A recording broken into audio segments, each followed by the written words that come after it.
Good evening. Welcome to the August 20, 2024 City Council meeting.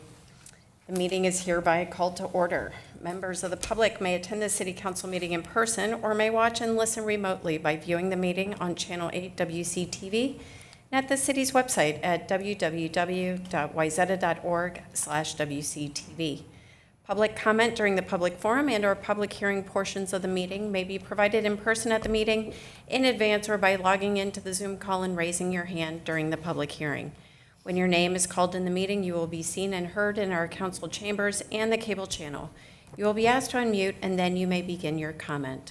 All public comments must include your full name and address. First agenda item is a call to order and swearing in of Ken Sorensen, appointed City Council member. City Manager.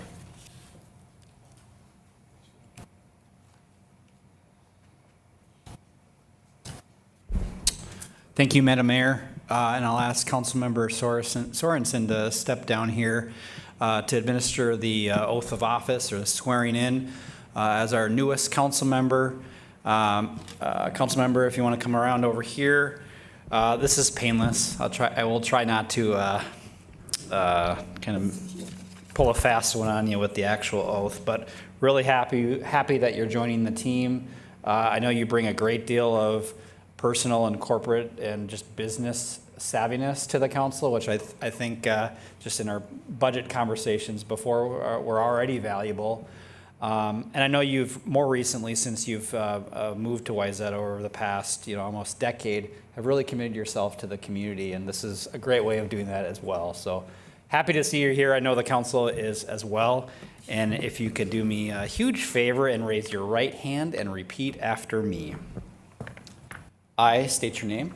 I, Ken Sorensen, Do solemnly swear do solemnly swear to support the Constitution of the United States, to support the Constitution of the United States, the Constitution of the State of Minnesota, the Constitution of the State of Minnesota, and to discharge faithfully and to discharge faithfully the duties of the office of council member the duties of the office of council member of the City of Wayzata, Minnesota, of the City of Wayzata, Minnesota, to the best of my judgment and ability, to the best of my judgment and ability, so help me God. so help me God. Congratulations. And typically, the mayor does a roasting of our newest council member or appointing official, and then we allow the council member to say a few words if you are interested. Okay. Shall I begin? No, I'm kidding. I have nothing but amazing things to say, so I will hand it over to you. Well, first of all, thank you for the confidence for the call, Mayor, a couple of weeks ago when we had this discussion. Thank you, council members. Thank you, staff and others that supported me for this appointment. I believe it's an honor and a privilege to serve. I'm looking forward to it. Some of you know this, but we moved here 8 years ago and completely embraced the university or the community, and feel that they've embraced us also. So we love living here for all the reasons that we all do.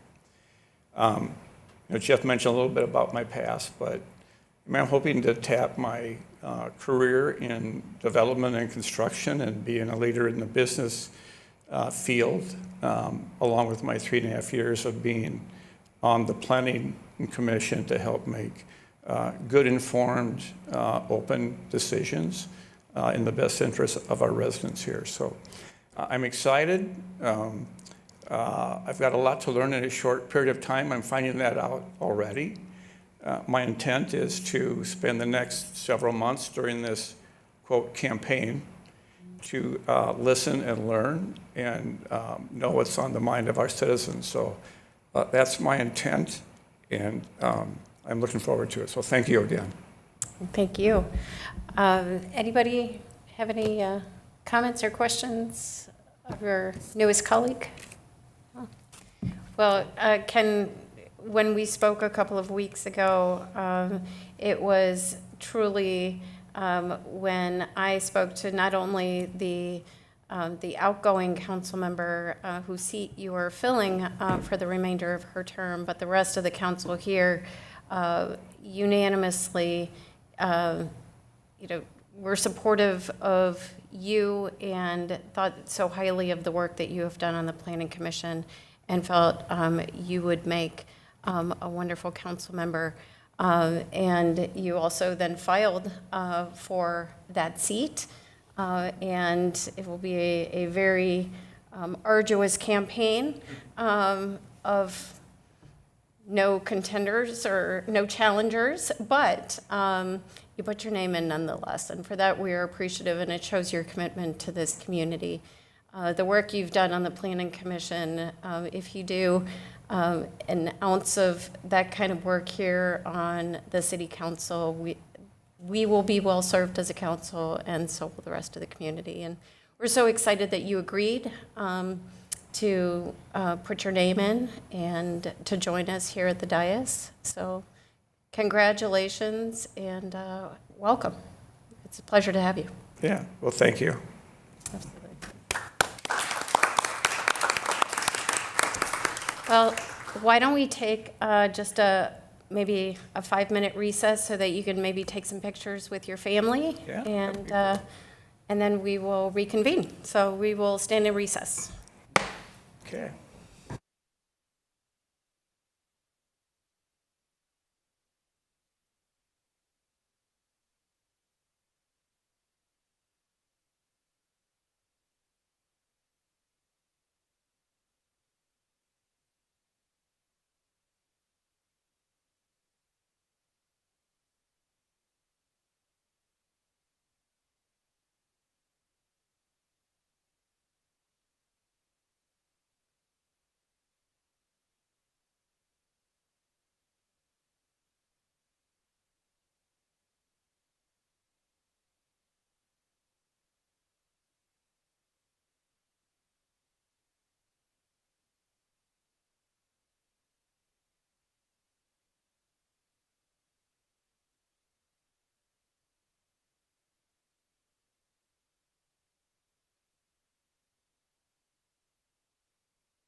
Okay, we are back in session, having reconvened from a brief recess, and we are still in the public forum. Our next item this evening is an introduction of police records technician and crime analyst Hillary, is it Vokovan? Are you sure, or are you just being, okay, great. Hillary Vokovan, welcome.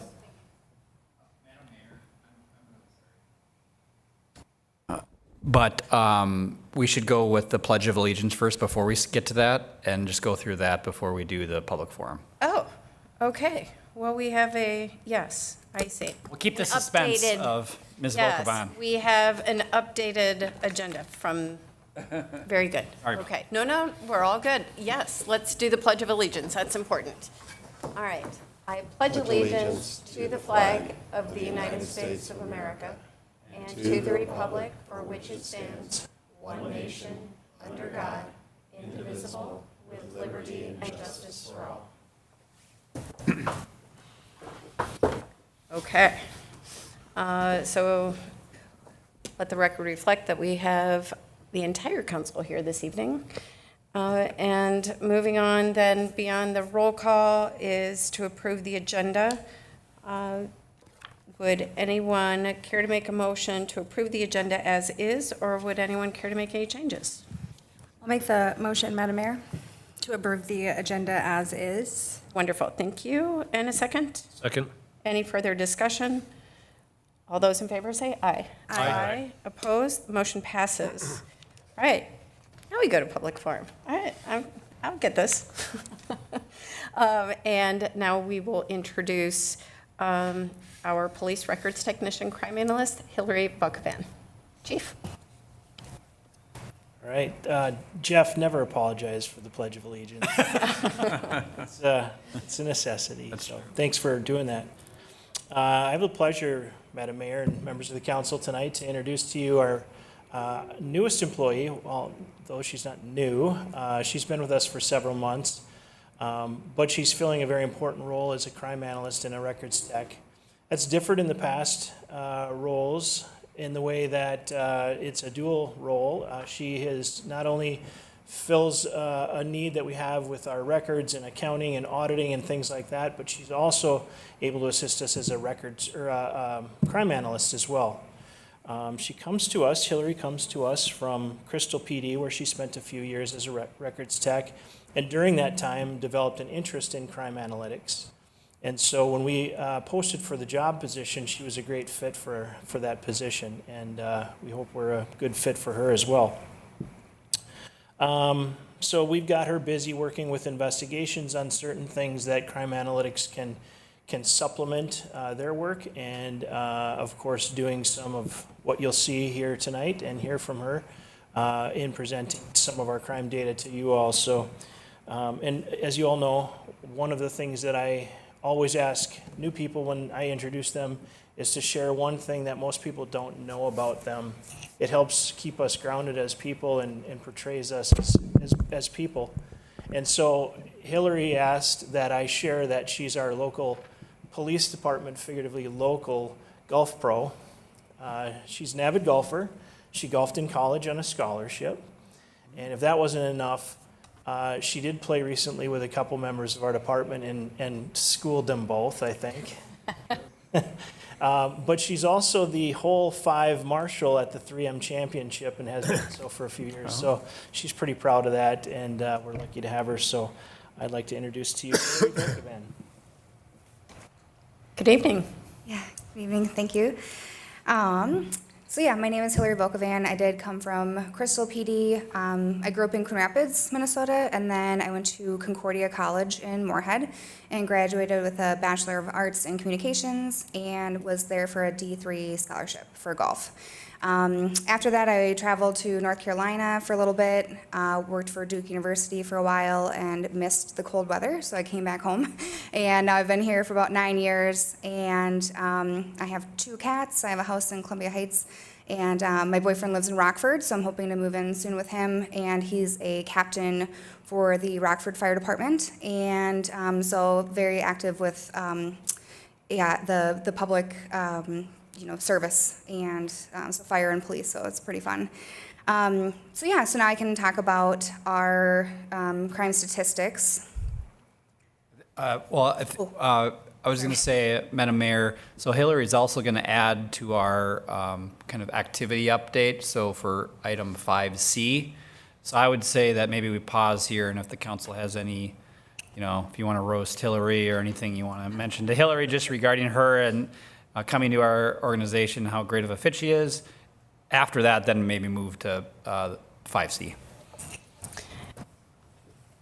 I think there's a trend that you think I'm just going to roast people. I don't think that I ever have, but maybe I need to start. Well, I feel roasted. Well, that's a Okay, different that's a story. So, Hillary, welcome. It is a pleasure to have you. I don't know how well everybody else on the council golfs. I sure know that I can't at all. So I hope to be able to play with you sometime, so maybe you can give me some lessons. Sure. You'll need a pay raise, of course, and a lot of patience. Any questions for Hillary?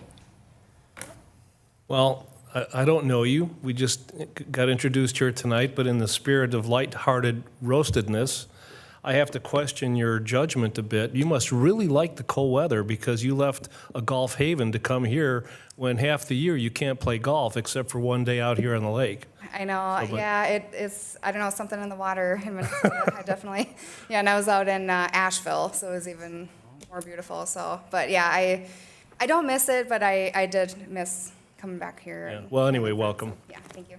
Oh, that's great. Well, good. Anybody else? Yes, Ken? So Hillary, what's your lowest round on a legitimate 18-hole course? Well, I am on TV, so I have to be pretty honest. But I did shoot, gosh, I'd say, I mean, my handicap in college was 6, so that was, yeah. See, I was going to ask that question, although I wouldn't even know what that meant with the answer. So, Yeah, that's okay. Pretty good. perfect. It means she's a very, very good golfer.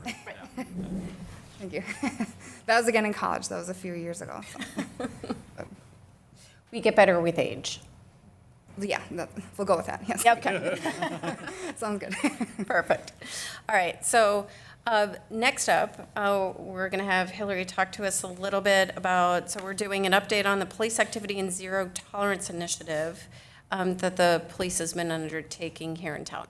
Yes, thank you, Madam Mayor. And Hillary will start with that update, and then Chief Schultz is going to chime in about kind of his perspective and what we've heard recently and some of our kind of plan of action to address what's going on. Fantastic. Wonderful. So we do have crime statistics for Q1 and Q2, which is January 1st through June 30th.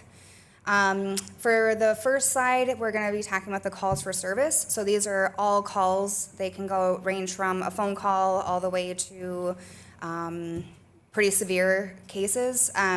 So from last year in 2023 to this year in 2024, we had a 6% increase.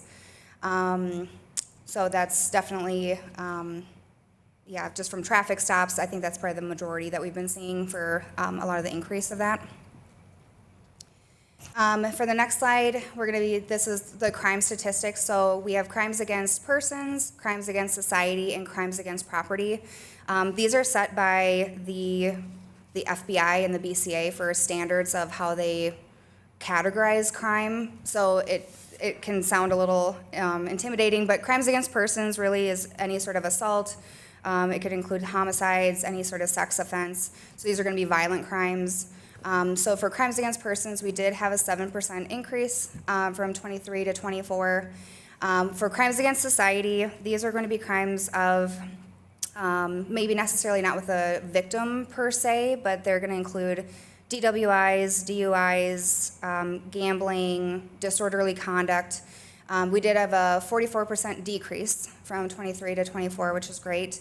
And for crimes against property, so these are going to be your arson, these are going to be everything from fraud, larceny, theft, embezzlement, financial crimes. Those are an 18% decrease from 23 to 24. Public assist, so these are going to be, so the dark blue assist is going to be all assist calls. So those include a lift assist or a medical assist. So we did have a 9% increase in overall assists.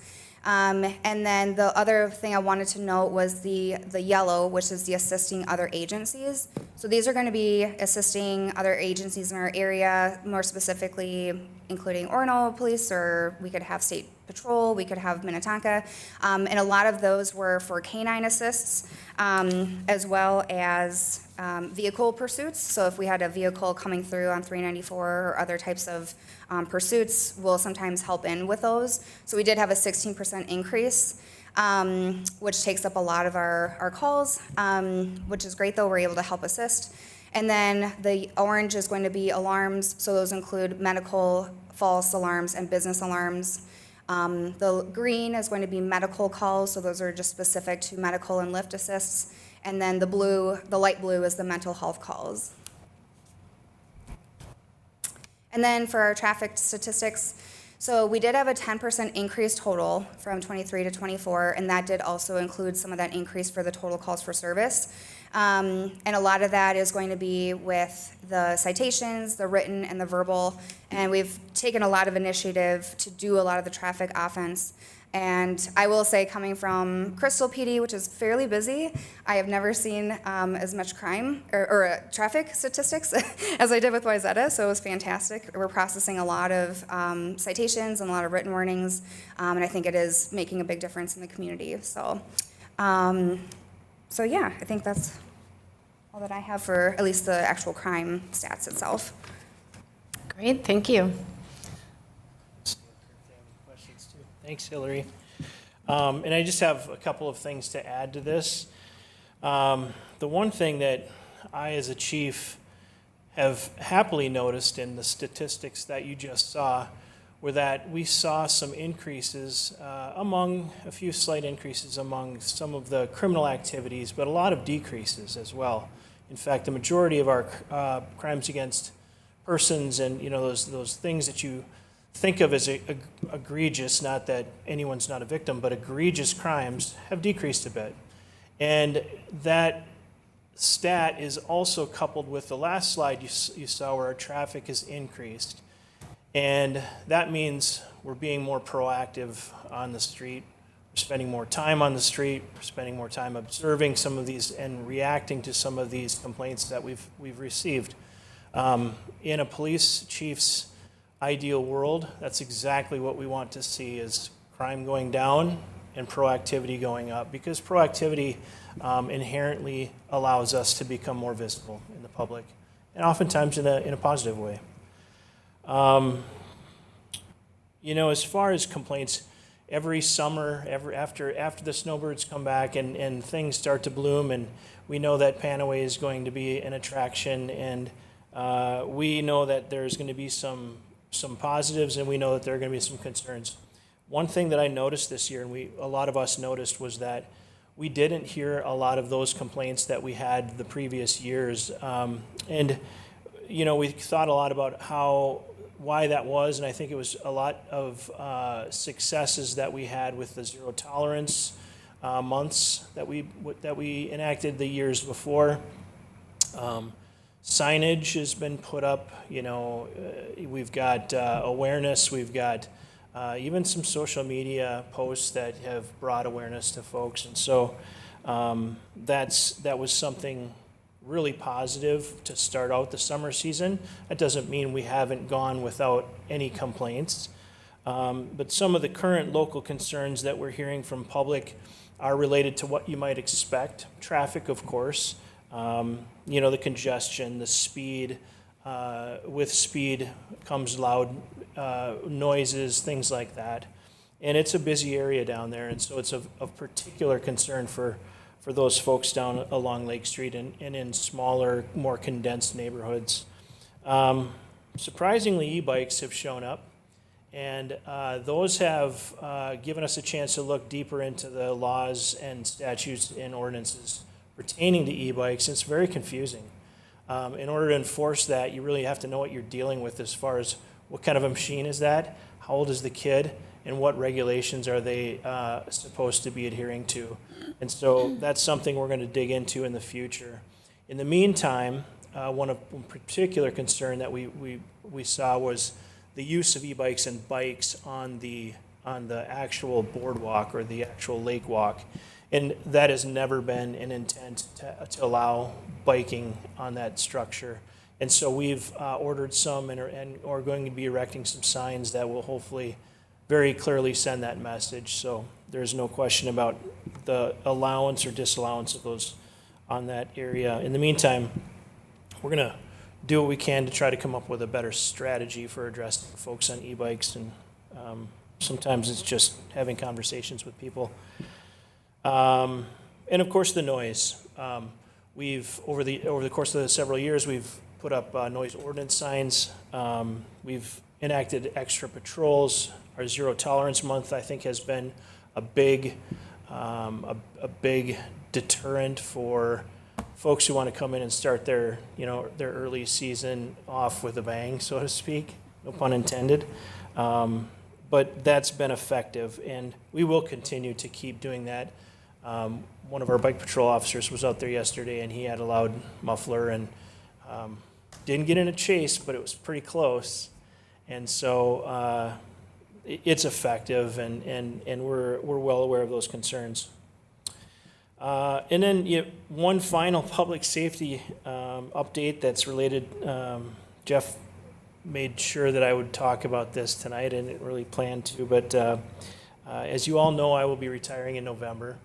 And I just want to say that, first of all, it wasn't an easy decision.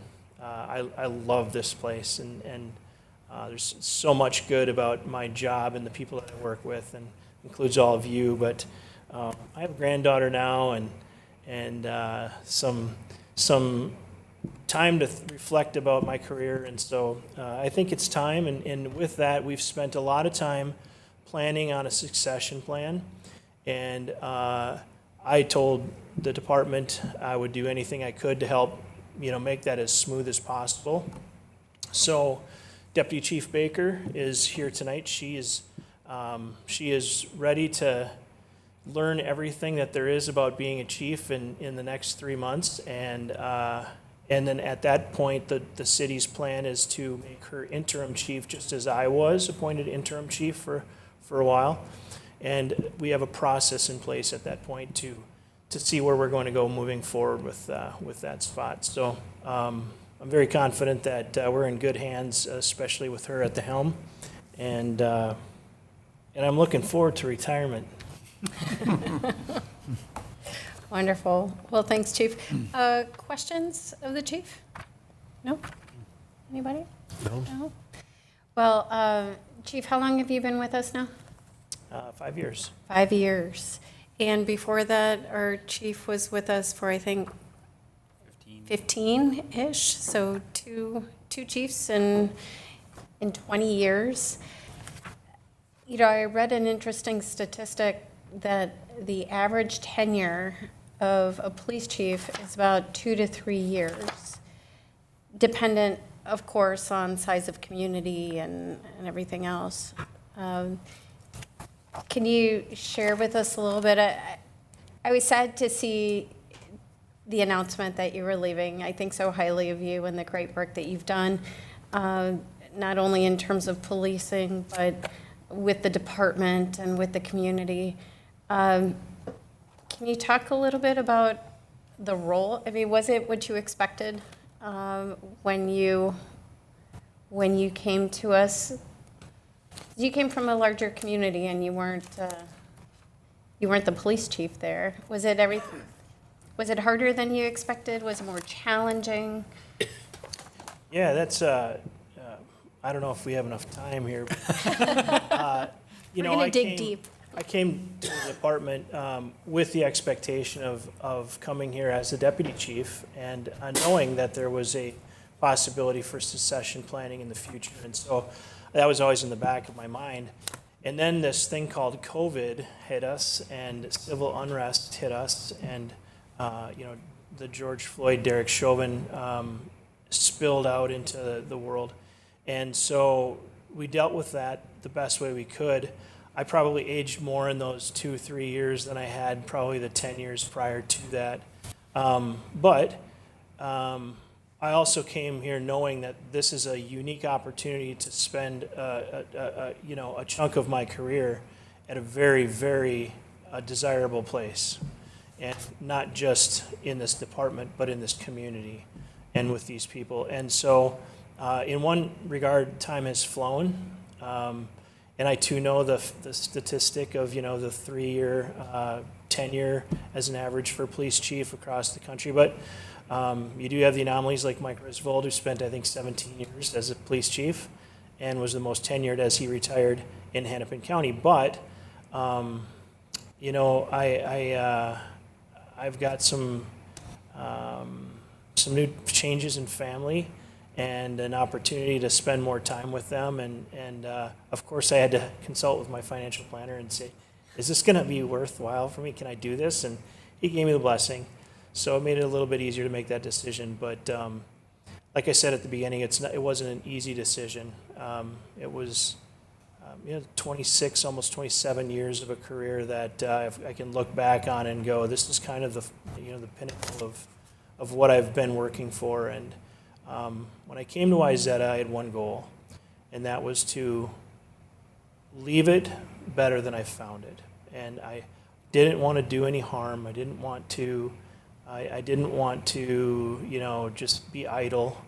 And so I think I'm very proud of what we've accomplished here. And it's not just me, it's our entire staff. And I think, with a lot of the different initiatives in public safety, technology and opportunities to address public safety that we've implemented, I think the community is a safer place. And so we've also helped build a culture. And for that, I'm grateful. I would echo that. You have definitely built a culture, and it extends out into the rest of the community. And you've brought some new innovation to policing here in Wayzata, in our little village, which is really impressive with our flock cameras and our bike patrols and the canine and all of these amazing things. And it shows your commitment to your profession and the industry. So for that, I'm incredibly thankful, and that we've been able to partner as a council with you in figuring out ways to invest in our public safety, and specifically our police department. So I wish you the very best. Congratulations on your granddaughter. I can't wait to see pictures of the little peanut, and congratulations on your upcoming retirement. It is well-deserved, and you will be deeply missed. But we are also very excited to work with Jamie in her new capacity, and the rest of the department to see what lies ahead. So thank you very much. Thank you. Excellent. Okay, do we have anything else, City Manager, for public forum this evening? Madam Mayor, we do not, no slips and nobody on Zoom. All right, very good. Then we will move on the agenda. And this evening, let's see, we have our consent agenda this evening. Actually, let's go to our new agenda items. Members of the council, any new agenda items to bring up for consideration at a later meeting? No? All right. Then moving on to the consent agenda, we have the following items.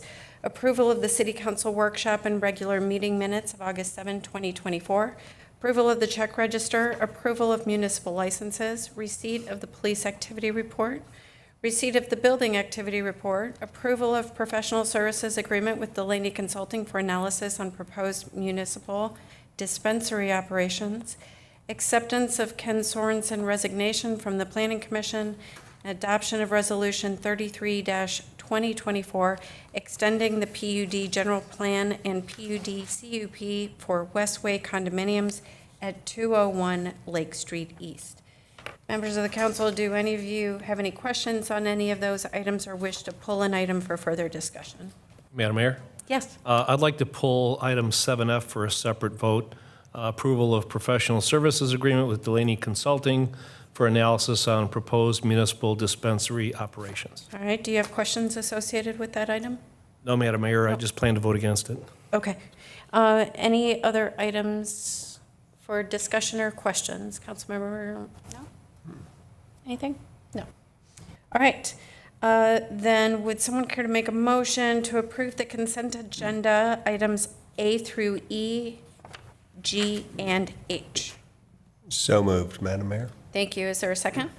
Second? Any further discussion? All those in favor say aye. Aye. Aye. Opposed? The motion passes. Takes us to item F, approval of professional services agreement with Delaney Consulting for analysis on proposed municipal dispensary operations. Would someone care to make a motion to approve that item? I'll make that motion, Madam Mayor. Thank you. And a second? Second. Further discussion? All those in favor say aye. Aye. Aye. Opposed? Nay. Motion passes. All right. Seeing that we have gotten through the consent agenda, I do want to call out quickly that we also had a workshop this evening. And during the workshop, we discussed a couple of items. First, the discussion of the 2025 preliminary enterprise budgets and fee schedule. And secondly, the discussion of the 2025 preliminary general fund budget and property tax levy. All right. So onward to new business. First item under new business this evening is to consider approval of first reading of ordinance 839, approving PUD amendment for Wayzata Executive Park at 1903 through 1907 Wayzata Boulevard East. City Manager. Thank you, Madam Mayor, and Director Gellner is going to lead this presentation. It is going to be her last presentation as Wayzata's Community Development Director, so let's all just hold on and appreciate her words for this one. I'll speak Is very it going to be like slowly. a super long one or a super short? I planned on speaking quite fast on this one, actually. Let's so that's let her rip. okay. All right, here we go. The owner and applicant of this property is CWE LLC, represented by Jake Steen of Larkin Hoffman, who is present this evening. The property is located in the northeast portion of the city. The subject property is outlined in the light blue color, but the entire PUD district is outlined in red. This application does not include the 1909 parcel. That's the Hammer Residences parcel. That is not part of this application. This application is just 1903, 1905, and 1907 Wayzata Boulevard East. Here are some pictures of those buildings. It is zoned PUD and guided mixed-use commercial residential. The subject parcel then is in blue of those three buildings. The entire three buildings comprise about 99,000 total square feet of office space. It's mostly office tenants today. There's over 300 parking stalls on the property, mostly located underground, but there is also significant surface parking. It's technically located in the Shoreland Overlay District, and since it's near Gleason Lake, but that's not really a big subject of this application. And then the PUD, of course, does not include 1909 Wayzata Boulevard. Now, the history on this property is that the PUD does include two parcels. Now, one of these parcels here has multiple buildings, and that's what's unique about this property and this PUD. It was first approved in 1997 through Ordinance 591. At the time, the council had approved this PUD, noting that what was really special about it was having three unique buildings on one property and having shared facilities among those three buildings. Typically, we would see one building per parcel. So at the time, really the list of uses was just meant to match our standard C3 district at the time. However, the way it was written was actually just a copy-paste from the zoning code. They just took the zoning code and the C3 uses and pasted it into the PUD agreement. So over time, our C3 district has changed. So they haven't updated any of the uses since, meaning their entitlements have not changed since then. But a CUP was issued this year for a medical clinic. That CUP really pointed out to us that we had CUPs required for uses that really fit very well within this PUD, and that's a big commitment for our tenants and for the owner to make to come back for CUPs for small clinics. So they re-examined the list of uses at that time. The development application was submitted a few months ago. Again, this is only for the 1903 through 1907 parcels, and the request is to update the list of uses to just simply reference the C3 district and allow the C3 district to change over time, and then hence this PUD can just change over time. Now, we wanted to analyze a few things in this application. First, we wanted to understand if uses were really going to change. So we looked at a number of different scenarios here. So first, there's some things that will not change. Dry cleaning was permitted before, is permitted now, and would be under this proposal. Same with educational facilities, retail, personal services. Those are quite consistent with the general area and on Wayzata Boulevard here. And then we have some uses that were conditional, are right now, and would be in this proposal: a car wash, drive-through, lodging, motor vehicle and rental sales. The Planning Commission found that this was consistent as well for this area to have a CUP required for those uses. Now, we did notice that we had some uses that were conditional back in 1997 and throughout these years, but they would just become permitted now, so that's more permissive, so it's something for us to look at. However, these two uses, after talking to the applicant, don't seem very likely for these buildings. Outdoor public recreation is typically baseball fields or the like. That's not really what this owner is marketing these properties for, and same with theaters. It's not really a layout that would work in these buildings. There are some uses that have not been allowed for all these years, for over 20 years, but they would become CUPs or conditional uses. Those include manufacturing, micro-production facilities, places of assembly is usually religious uses, and then public services and utilities. So this list, these would all be conditional use permits. So the Planning Commission noted that while they may have some potential concerns about these uses, they would review them during a conditional use permit process in the future, if any were actually recommended. And then there's a few scenarios where uses were not allowed before and would become permitted, and those include an adult daycare. This one is less likely to happen because Hammer Residences already offers this service next door, and adult daycare wouldn't really be super compatible with this building either. Upper story residential could be possible under this proposal. However, the applicant has noted that this is highly unlikely with the building. It'd be very difficult to integrate into the building. Even though it's allowed in all of our commercial districts to have upper story residential, the applicant is not saying this would be very likely. It'd be very complicated construction and code requirements. Another use that would now be permitted would be food and beverage establishments. For the last 25 years, what we've only allowed on this property is specifically ice cream parlors. That's a holdover from having a very long, detailed list from many years ago. Now we just call any ice cream parlor just fits under our umbrella of food and beverage establishments. The applicant has stated that they're likely to have some kind of small food vendor that would probably serve the office tenants within the buildings, but they would look at the potential for other restaurants potentially, but it doesn't have a ton of visibility in that location either. Lastly, a liquor store would now be permitted under this proposal, but municipal liquor laws allow us to have exclusive municipal sales within the city at the Muni. So the applicant sent out a letter notifying neighbors of this application. There was no neighborhood meeting, and we haven't received any public comments. The Planning Commission recommended approval. They found that the proposed uses are consistent with our goals in the comp plan, which is to have a diversity of services offered to residents within the community. It's really consistent with how the property has been used up to this date. It's mostly an office complex with some other clinic-type uses. And what we have found here and what the Planning Commission has recommended is that they're seeing that the applicant would be more supported in having viable uses within the building that would maintain existing tenants and bring in new tenants and reinvestment to the building. The Planning Commission found that none of the proposed uses raised concerns for them. Even the ones that did, they saw there was a CUP required, and so there was not any major concern from the Planning Commission on the proposed uses. Therefore, we are recommending a motion to approve the first reading of Ordinance 839, approving a PUD amendment.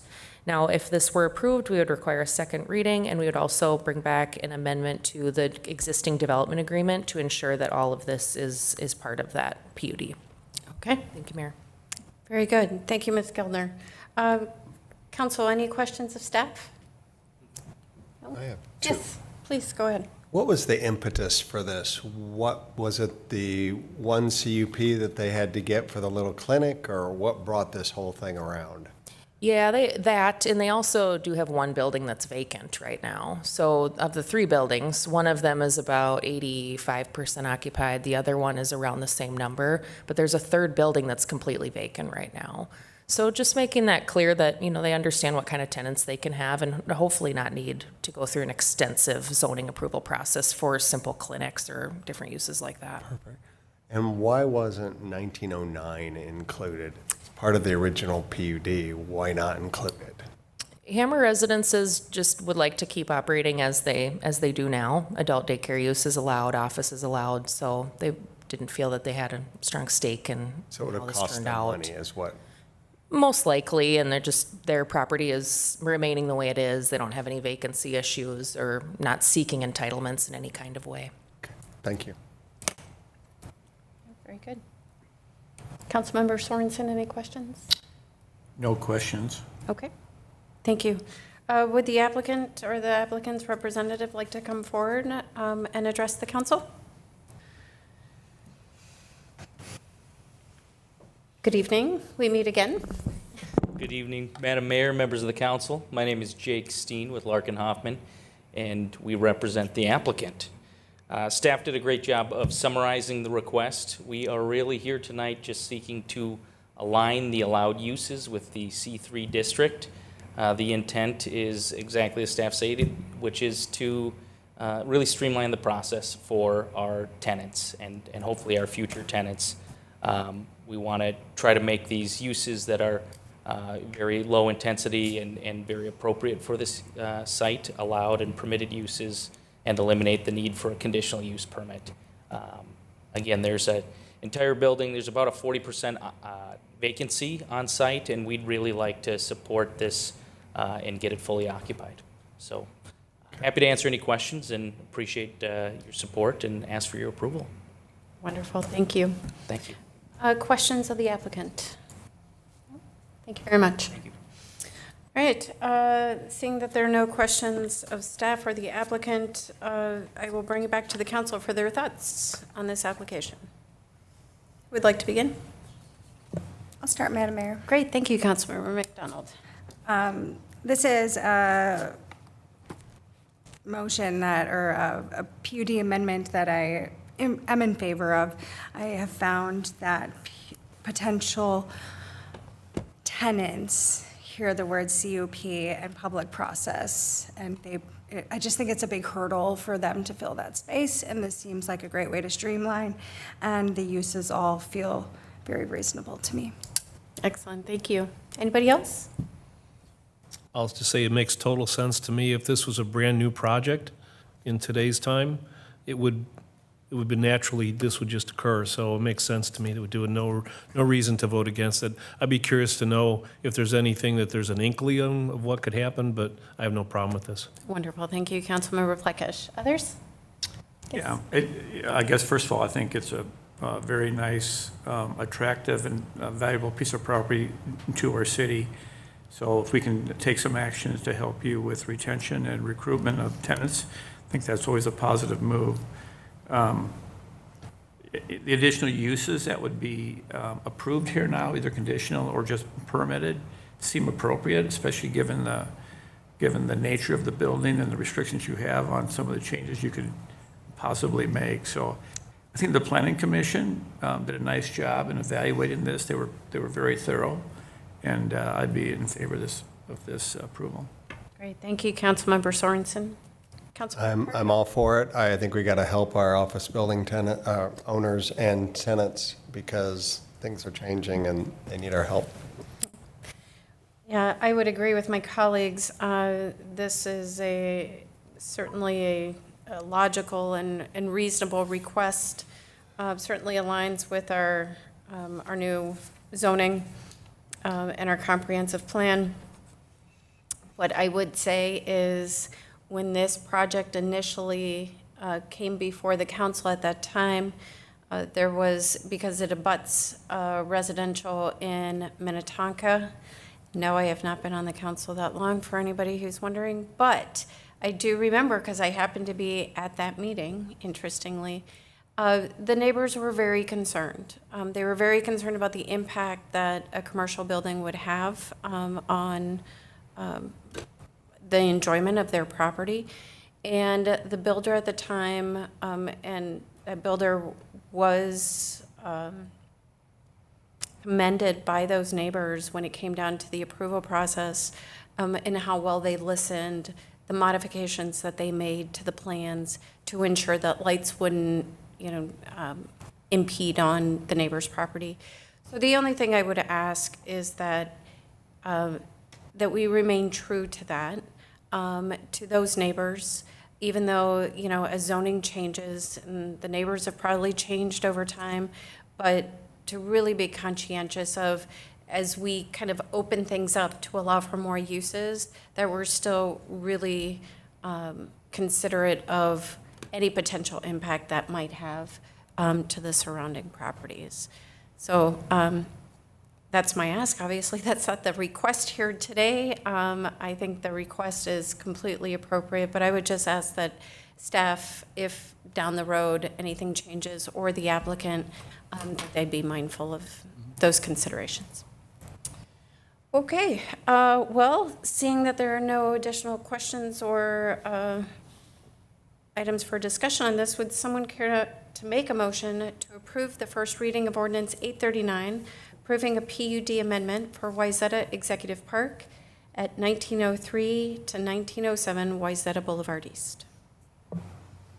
So move, Madam Mayor. Thank you, Councilmember Plekish. And a second? Second. Further discussion? All those in favor say aye. Aye. Opposed? The motion passes. And we will move on to our next item under new business, and that is to review the 2024 to 2026 Strategic Plan Progress Report. City Manager. Thank you, Madam Mayor. Deputy City Manager Yeager is going to walk us through our first report of the year. Thank you, Madam Mayor and Council. So hearkening back to December of last year, that's when the council officially adopted this new strategic plan, which would run from 2024 to 2026. This came out of a series of days spent in a strategic planning retreat back in August of last year. As a result of that strategic planning retreat, 3 new strategic priorities emerged, and that's to diversify revenue, achieve and sustain operational excellence, and sustain community character and safety. Based on all that discussion, there were a lot of, following those priorities, what does it mean to implement those priorities, what specific things are we going to do, came up with a very large document that is our strategic plan. But I'll break it down to a couple of things. We really are focusing just on 3 priorities that say that's what we care about the most. Second is to track targets, desired outcomes, to know, are we making progress on those priorities? And then finally, to implement strategic initiatives, which are, specific things, either projects, tasks that we're going to do as a city to deliver up to those priorities. So that's essentially what our strategic plan aims to do. So tonight, I'm going to give you the first progress report update on that strategic plan. There is a full report that is published in the packet and will be added to our website following this meeting as well. But generally speaking, there's a color-coded system that we use to kind of track our progress. A check mark if it's complete, green if it's on track to be completed within the time frame. Pending if it's something that we're monitoring but maybe action isn't able to be taken yet. Orange is it's simply off track, we're maybe behind schedule on something different than what we planned. And red is not started. I would say for the first really full year, this is a 3-year plan, so we can't start everything all at once. We're, intentionally trying to break down projects to see them through and then move on to the next one. You may remember late last year we had a workshop where we presented the massive timelines of when we would start and stop certain initiatives. So just because we haven't started something yet doesn't mean it's cause for alarm. We're still in the first year of that 3-year plan. Like I mentioned, there's a whole report prepared both in the packet and will be online, so I'm not going to highlight every single thing in here and report how we're doing, but I'll just try to pull out maybe some big hitters or some things that I think you and the community may want to hear kind of an update on. But if there's anything that I didn't highlight or that you have questions on, please obviously be sure to bring those questions forward. So like I mentioned before, the first priority is to diversify our revenues, and some of the main things we're trying to get out of that outcome is to just find new or expanded revenue sources to meet growing needs that we have, but minimize the impact on our residents. So some of that we've been focusing on has been the subject of several workshops, and leading into this 2025 budget has been maximizing our enterprise operations, increasing the transfers that our liquor operation has to the general fund, increasing our cost recaptures, things like that. I'm happy to report on a couple of those items that on all of these items, we're on track to meet them. You know, we haven't necessarily met them. They're not complete, but we're on track to meet them. For example, one of them in terms of increasing what our liquor enterprise is contributing to the general fund and keeping our property taxes lower. In the 2024 budget, we increased that 5%, and in the 2025 very draft stage, but will carry forward into what you'll see next week, that would raise to a 13% increase over where it was in 2023. So well on our way to meeting that goal of a 20% increase in transfers to the general fund budget. Some of the specific initiatives that I can report on some progress on. Again, you'll see a mix of things that we're on track on, some things we're off track. So as an example, we're well on our way to implementing the plans to maximize our liquor operations. We're on track there. Some of those updates you heard at the workshop tonight, implementing a bunch of new offerings such as expanding our THC offerings in the liquor store. The Bar and Grill has started a brunch program, an updated bar menu, a new happy hour program, all sorts of things like that. An area where we're maybe off track, I would say, is increasing our franchise fees. We had an initial workshop with the council that presented some findings, and based on feedback, we wanted to kind of retool what we thought of those increases, change the structure a little bit. So we're running a little bit behind. I would say that's not a bad thing. We want to make sure that if we do something like this, we do it the right way. But in terms of when we thought we'd have it done, we're a little bit behind schedule. Some other things, again, that we haven't started yet, an example of that is looking at utility billing voluntary roundup programs.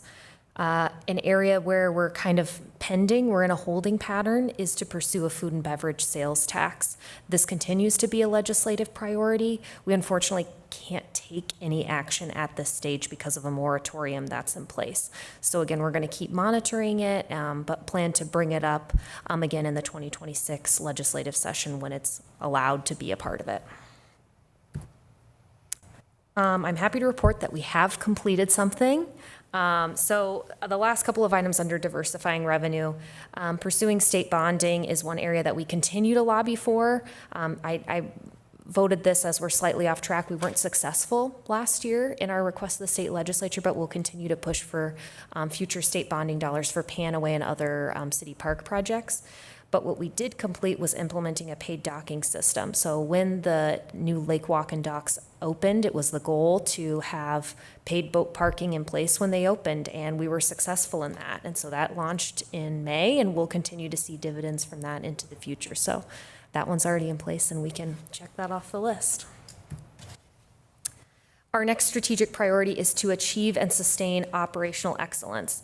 And there are a lot of areas that we're focusing on related to operational excellence in terms of having high quality customer service, 21st century technology, managing our operational risks, having engaged government and communications, and well-maintained city with seamlessly implemented services. Now, a couple of these areas we won't have data to report on our targets for a couple of years here because they're data we pulled from our previous community survey.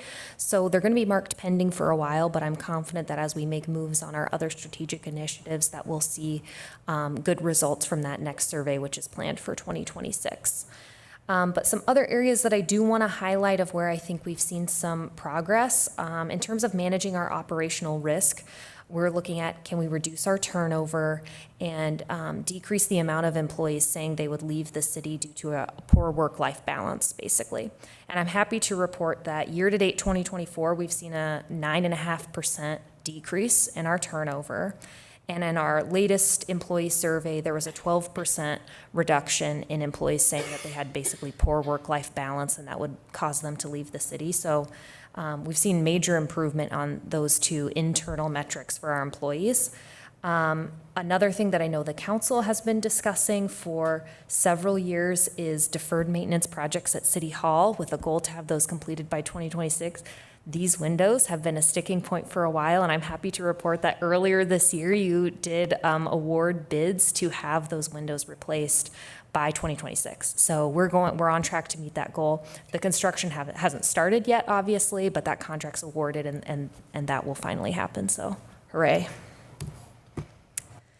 A couple of other things to highlight. Again, you'll see some items that just haven't been started yet. Again, we're just pacing out the work over that 3-year period. That includes our stay interview program, 360 reviews for directors, and a facilities plan. A couple other areas where we are making progress on exploring shared services. That hasn't materialized into anything yet, but I can say that the city staff, members of the fire department continue to meet with Long Lake and other communities on exploring what does the future of shared fire services look like.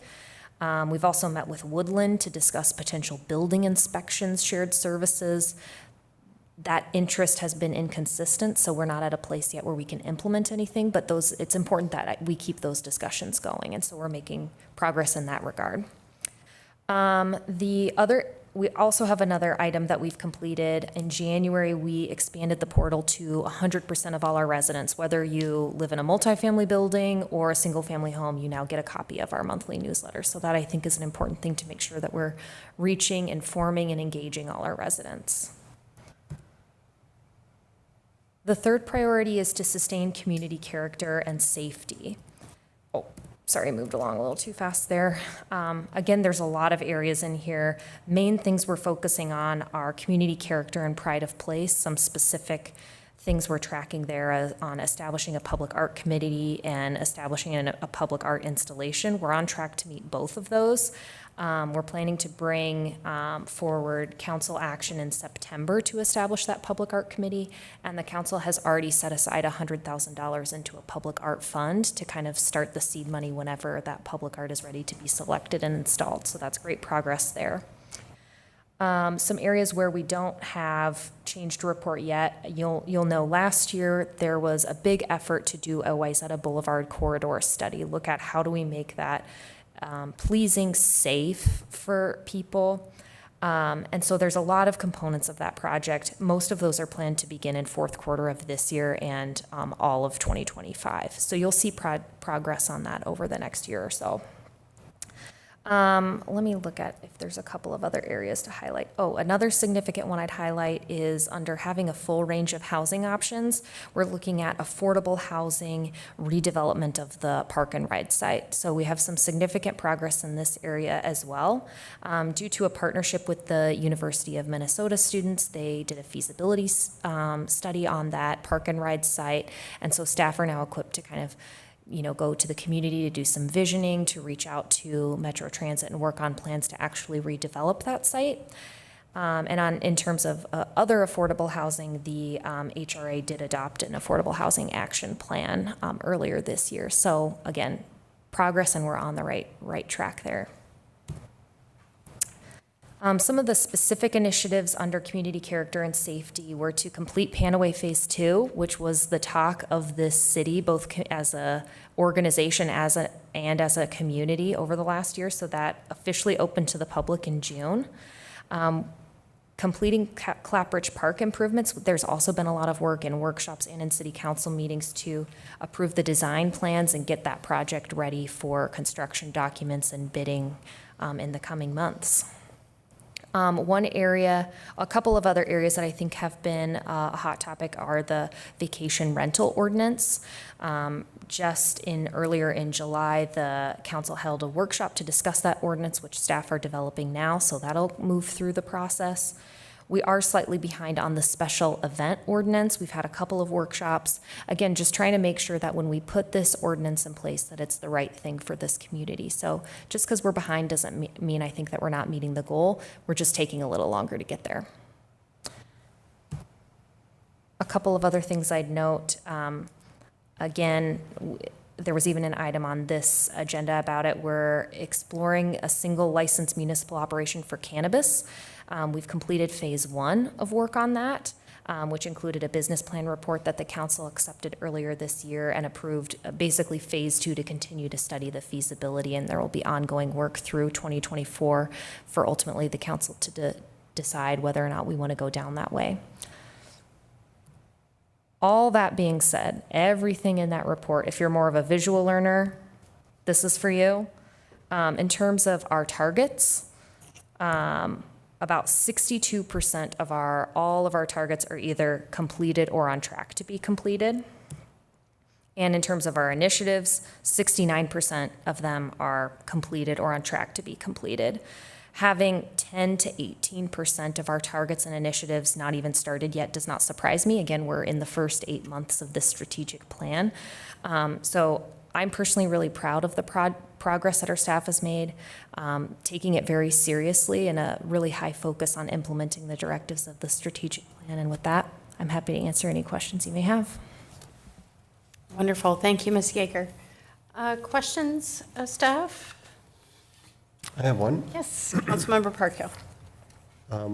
Where are we at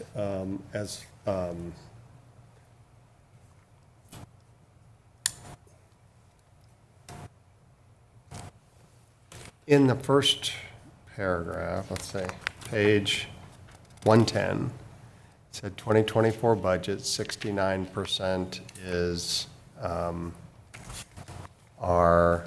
the amount that we're getting from the levy, 31% is the amount we're going to be getting from alternative sources of revenue. Is that still the same for 2025 in the budget? Well, I haven't looked at what it will be with the changes just discussed at the workshop preceding this, but when I looked, it was at 70%. Okay. So pretty consistent with what it was for 24 so far. Yeah. 1% difference. So we're going in the wrong direction, but. A little bit. Okay. Yes. The moratorium on sales tax, how long is that moratorium in place? It's in place for 2 years. So that goes through 25? Yes. Okay. Just one more quick question. Yes, please. And this may not be your question to answer, Aurora, but there was a comment on the Wayzata Boulevard reconstruction conversations to start with Hennepin County fourth quarter of this year. Why don't we start them tomorrow? That's a great question, Councilmember Sorensen and rest of the members of the council. That's not a project I work super closely with, so I'm not sure how the timeline works with some of the zoning work that community development is planning to do in 2025. Manager Dahl, do you have any other timeline notices from Director Kelly on why fourth quarter is the target? I think you hit on that we still wanted to make sure that we're moving forward and, some of the other projects like Broadway intersection was complete or started. It seems on paper like it's just setting up a meeting, and well, how hard is that? But we got to make sure that we have the right people in place and that we're strategizing appropriately. And so it's more about that, making sure it's going to be successful and making sure also it fits in with all the other activities that we're moving forward with. Yeah, it just seems like that's going to be not a short process and discussion. The sooner we could start that, the better. And one last question, if that's okay. Of course. It may have been in here, but in terms of the diversifying revenues, was there an activity associated with fee for parking?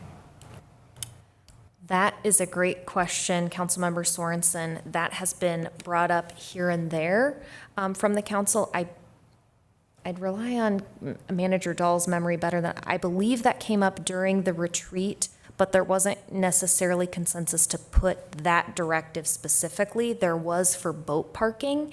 Doesn't mean that something like that isn't in line with the strategic plan, but it didn't raise to the level of consensus that was a strategic initiative. And Madam Mayor and Councilmember Sorensen, in addition to that, just be given the nature of all the initiatives, paid for parking would be would encompass a lot of our staff time and effort. So I think at the retreat and just kind of how we put together the strategic plan, talked about it, but it didn't rise to the level of the effort needed. And I think that probably will be an increasing topic of conversation at the next review at a minimum. Okay, thank you. Thank you. Good questions. Anything? Yes, Councilmember Plekish? I have a few here. I have a few here, if you don't mind. One is just a point of clarification. On page 110, the same page that Councilmember Parkhill was referring to, there's a bullet point item here. It said 2024 increased to $205,000, a 5% increase from 2023. What is that referring to? So that is referring to the budgeted profit transfers that both the liquor store and bar and grill transfer to the general fund to keep property taxes lower. So we know they're going to be profitable entities, and so to keep the levy lower, we just budget for some of that profit on the front end. And so, in an effort of diversifying revenues, we're increasing that over time. So we increased wine and spirits last year. They increased from $75,000 a year to $85,000. In the draft of the 2025 preliminary budget, the bar and grill is proposed to go from $120,000 a year to $135,000. Okay. Next question I have is refers to page 112.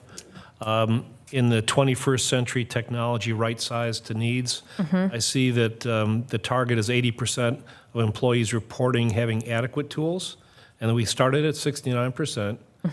We've gone in the right direction to 73%, so that's good. My question is, what is it that they need that they don't have that would get them to at least 80%? That's a great question, Councilmember Plekish and Madam Mayor and rest of the council. So when I reviewed, we asked an open-ended question this year related to that because that was kind of the follow-up we had from our 2023 employee survey. Okay, we found they didn't have what they needed, but then we didn't know what it was that they needed.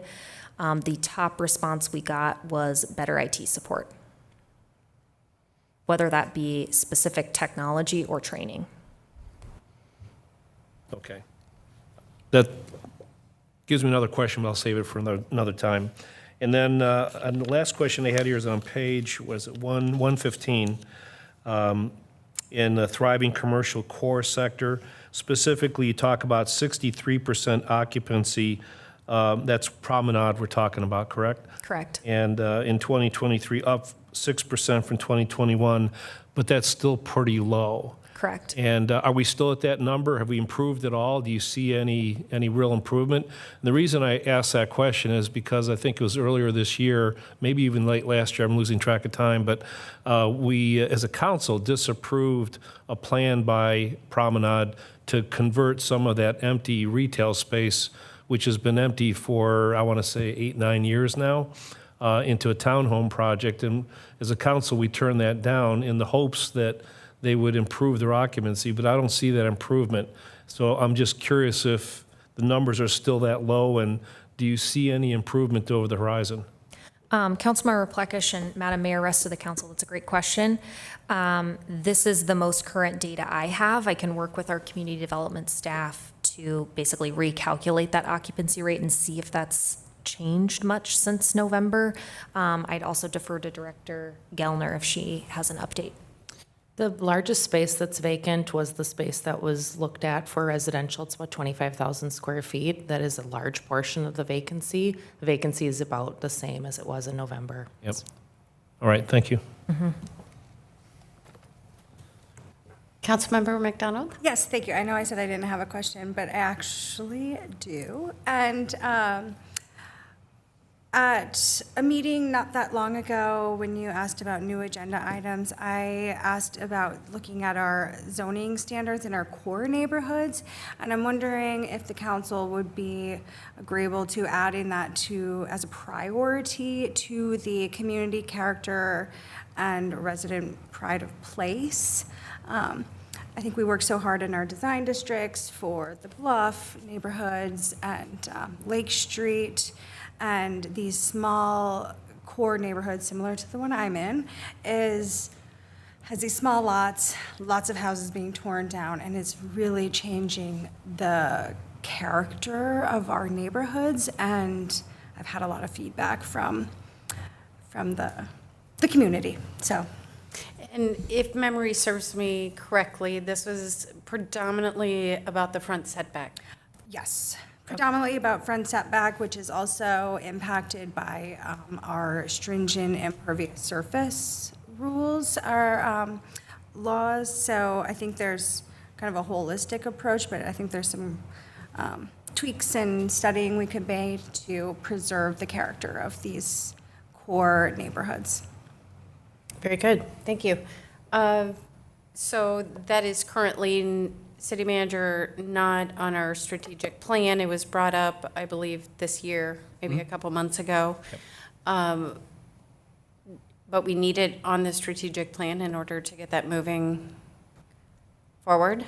Yeah, we'd need it on our strategic plan to prioritize it, and, I would say probably that we'd either have to put it on the very back end, or something would have to shift. So what I would recommend that in the, I don't know, next few months, that we could have a workshop discussion on what that actually means, what would it take, how long, and then you could have a little bit more information in terms of, okay, is this something that we want to prioritize, in 25, or does this kind Can of? we put the list back up?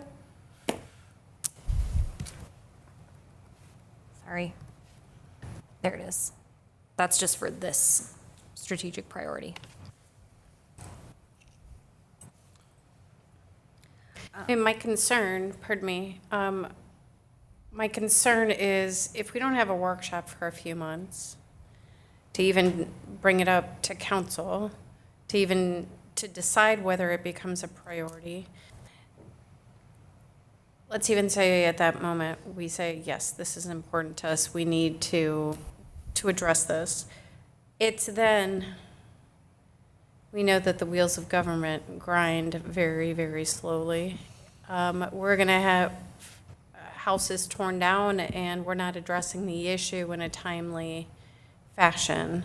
If houses are, if, as Councilmember McDonald is stating, that they're already feeling that impact, and if we're a year, 18 months out, it's going to be, it feels like it's too little too late at that point. I don't want to put words in your mouth, but I'm concerned that I appreciate the thoughtful timing and wanting to be really diligent about how we go about determining what's on here. But this sounds like this may be a bit more urgent, and I would welcome the thoughts of other members of the council in terms of what they think of adding this to the strategic plan, and expediting the conversation.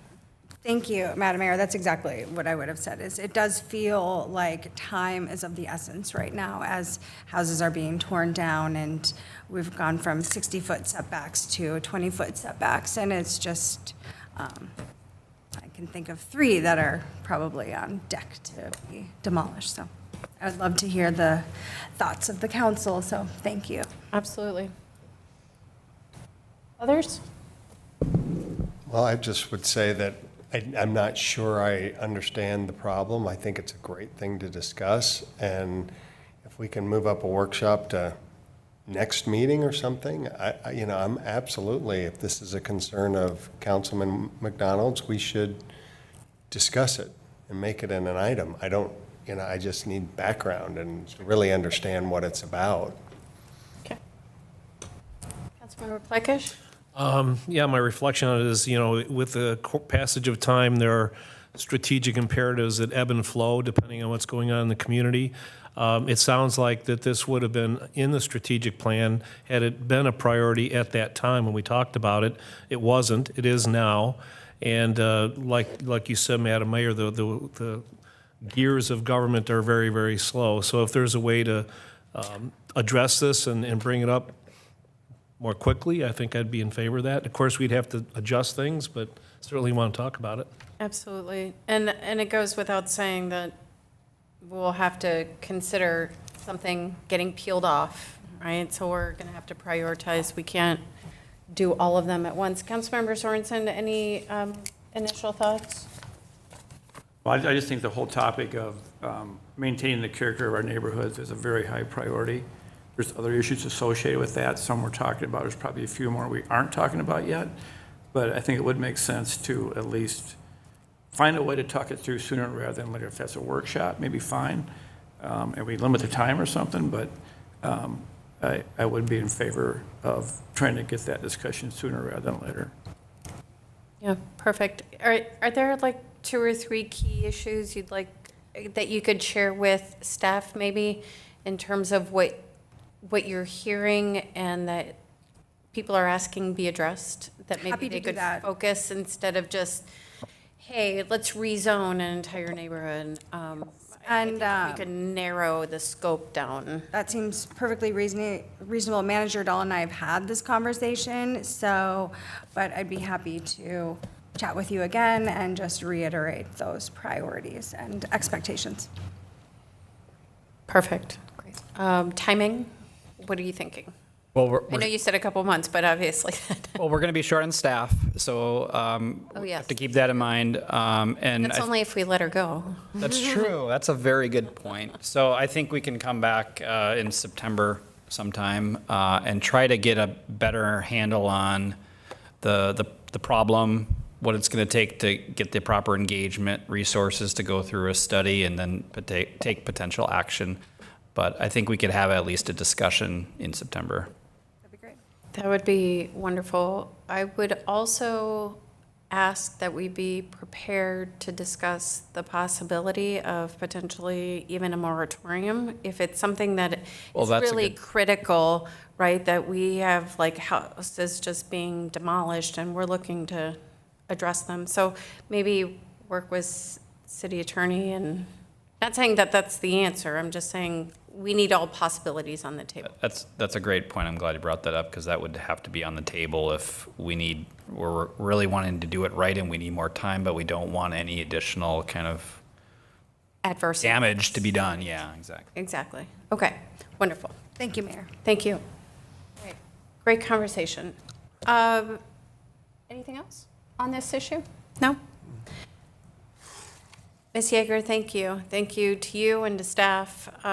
This is wonderful. I know every time we have a strategic plan, it seems to it blossoms. I'm just going to say it blossoms. Lovely word choice, Madam Mayor. Thank you. But great work, and more work ahead. We have a couple more years in there. Wonderful. Anything, do we need to take a vote to accept the report, or we're just receiving information on a status update? Yeah, you're just receiving information. Okay, fantastic. All right, that was everything we had for new business. Thank you again. And then next up, we have our city manager's report. Thank you, Madam Mayor. I don't have any updates or, updates on events that are going on. I just want to reiterate, bittersweet, Director Gellner is leaving us. She's motivated in her career. She wants to do big things. She's done big things here. So this is a happy moment because she's going on to a role with more responsibility where she's going to thrive. But nonetheless, it's sad for us because her professionalism, the way she's built her team, her just overall smarts, she's going to be missed. So I wanted to, if it's all right with you, just hand it over to Director Gellner to see if she had anything to say. And I think she will, because I have a couple things I can say. I'm really thankful for all the team members I've had, especially the community development team. I'm going to miss them so much. They're an awesome team. I'm going to miss all of you. You're extremely professional, and I've really appreciated working with you, as well as the Planning Commission. I would give the Planning Commission the award of the best Planning Commission I have worked with in 12 years of working with planning commissioners. So I'm really going to miss y'all. It's been wonderful. I'm also really proud of the Lake Walk and will love to come back for years to come and tell my friends and family about how proud I am of that work. And I won't be very far away. It's like 5 miles away. So I'll come back and I'll see you. Wonderful. Thank you. Well, you will be missed, and it's, it's just fun to see the people that we've had the privilege of working with. You know, they come in and evolve and grow, and careers take them on different paths or ends of career and onto just these amazing adventures. Just like all of us, we come and we go. And so I am so very happy for you, Emily. You have done great work here. You should be proud of the many, many things that you've accomplished here, the awards, the accolades, the projects.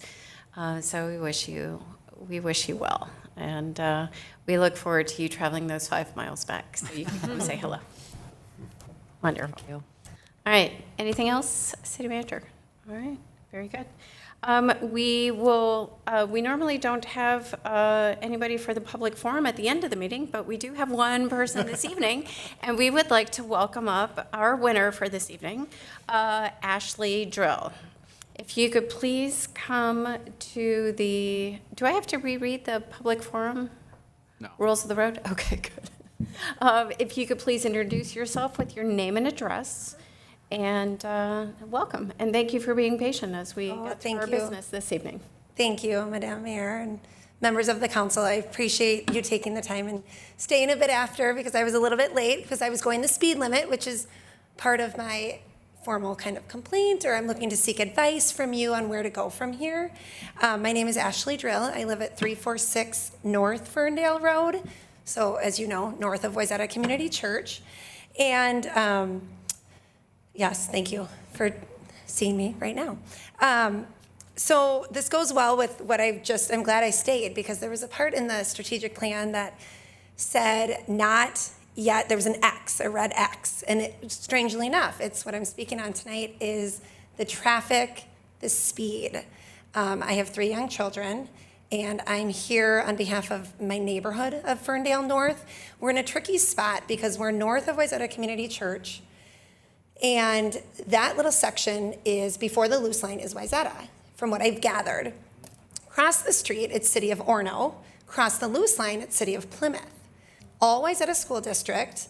However, when it comes to police force, I've called Orono, I've called Wayzata, I've called Plymouth, and I've probably called for the last, 3-5 years. We're outside a lot in the neighborhood, walking, running, biking, and we've lived in this residence for about 12, going on 13 years this October. We love where we live. And we've seen the neighborhood grow. We've seen Lakeshore grow, everywhere grow. And the traffic in that as well, which we're fine with the traffic. It's the speed. Speed limit on Ferndale North is 30 miles per hour. It's the UPS trucks, the FedEx trucks, the construction trucks. It's not the local residents. They follow the 30, most of them. Probably 75%. It's the families going from Wayzata Boulevard, and we've talked about this as a neighborhood for months, for years. Stoplight, stoplight, stoplight, street sign, and then they see a straightaway, and they just gun it up to County Road 6, or vice versa. Last year, my husband called the city. He called me at work shaking because he nearly saw our neighbor get hit. Excuse me, I'm getting emotional. Because it's traumatizing. And it wasn't until this past week when, I've seen dogs nearly get hit. I saw a loose line, someone running on the loose line. People just fly. And it wasn't until this past week I called again, and a nice officer said, I'm there. I can hear your strain in your voice.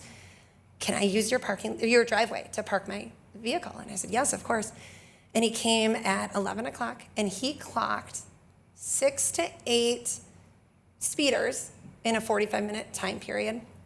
And then he came back, just gave them warnings. Then he came back at rush hour, 3 more in 30 minutes. And then he left, and he said, I'm gonna come back tomorrow. I work Mondays and Tuesdays, and I'm just gonna park my car here. And I notice people just slamming on their brakes. He hears the screech. And they come down that hill over 12. They see the car there, and then they slow down. The only signage is 2 houses down from us, where it's already too late. They've already gone down. They're at a 45 mile per hour, 50 mile per hour, 60, 70, flying through. And right now it's exceedingly bad because County Road 6 is shut down. So a lot of people are trying to get to Orono. But this has grown immensely over the years. And there's motorcycles late at night, 80 miles per hour. And again, it's not the local residents, but there are bikers, walkers, all the kids coming from West Middle School at the end of their day in packs, the cross-country running team. Some of them are on the road. It's going to take a horrible, horrible accident where there's going to be a lawsuit of someone getting hit. And I'm requesting or seeking advice to get a speed bump. The officer was so kind and he said, I think you need to make a formal complaint. And we've talked about it as a neighborhood, for years, like I said, but we don't know where to go with it. So I'm looking for your advice, and we're looking for a speed bump, a flashing speed sign. I don't think just another little 30-mile-per-hour sign would do. I'd have to agree with you. But it's gotten worse, and it could go on and on and on, but it's the safety of the children and the adults, and even our neighbor next door, she's 85, she asked us to go get her mail because she's too afraid, and that's her only outing of the day. Thank you. Is to walk and get the mail. Okay. I appreciate your time. No, thank you. Thank you for bringing it to our attention.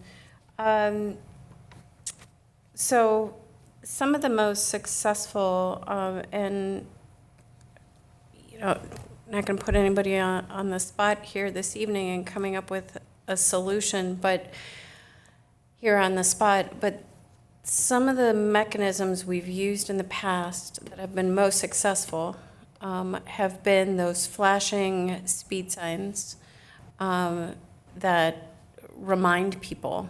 It has been a tricky road for years, and then when they added the sidewalks and they repave it and you have this long straightaway, Right. it's hard. I mean, I literally ride my brakes like Right. 3/4 of the way down the road to stay at 30 miles an hour. And it is slow. It But is it's- slow. right. But that is the speed limit.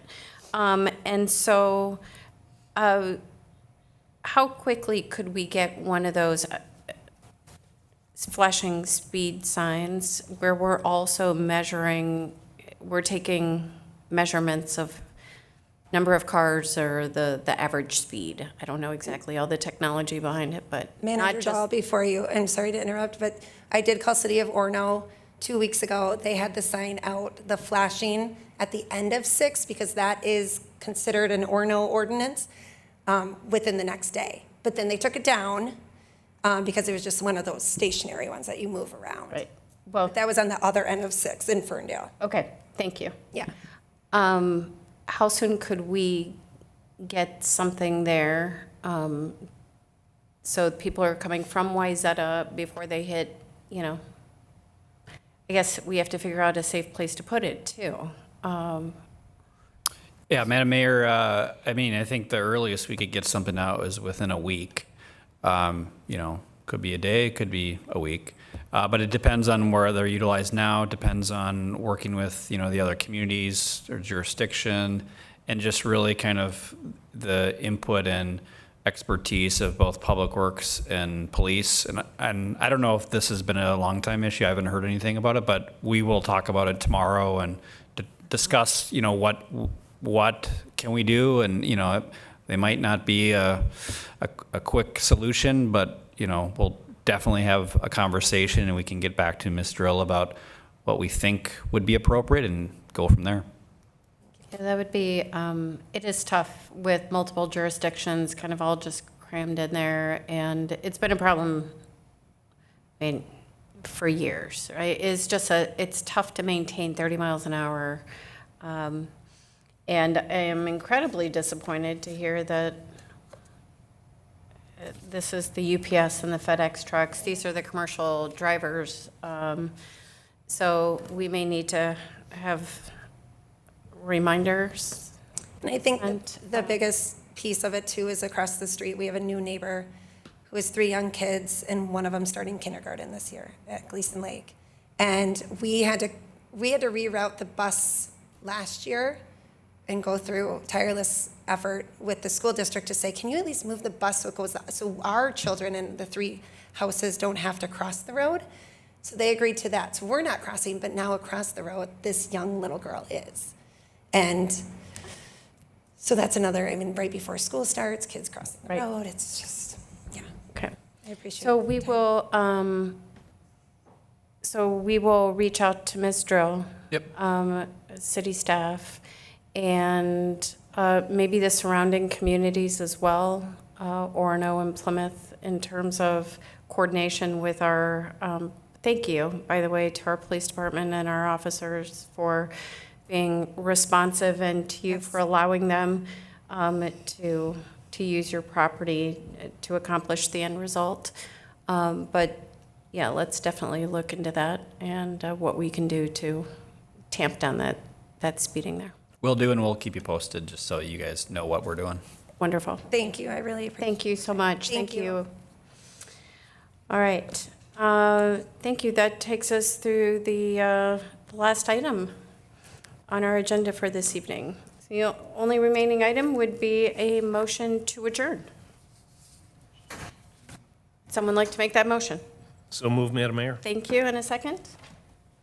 Second. Any further discussion? All those in favor say aye. Aye. Opposed? Motion passes. We are adjourned.